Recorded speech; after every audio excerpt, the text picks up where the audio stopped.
ночью Москва-Одесса. Опять не упускают самолет.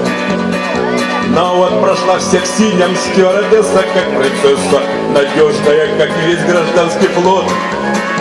Над Мурманском ни туч, ни облаков, и хоть сейчас летит до Ашхабада, открытый Киев, Харьков, Кишинев, и Львов открыт, но мне туда не надо.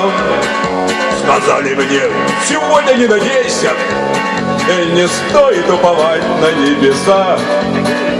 И вот опять дают задержку рейса на Одессу. Теперь я поледенела в полосах, а в Ленинграде с крыши потекло.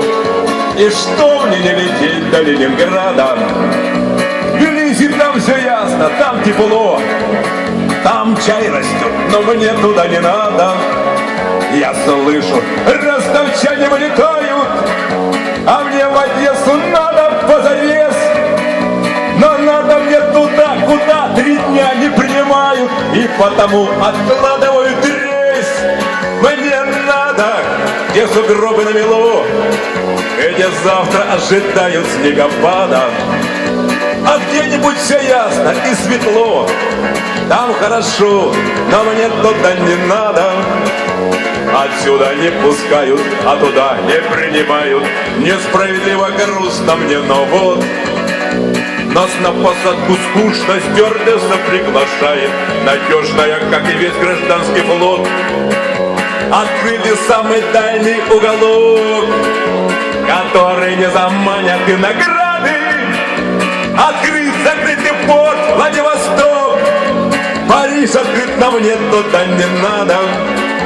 Следим, распогодится, нефть запреты снимут, напрягся лай, не слышен визг турбин. Сижу как на иголках, но вдруг опять не примут. Опять найдется множество причин. Мне надо, где метель и туман, где завтра ожидают снегопада.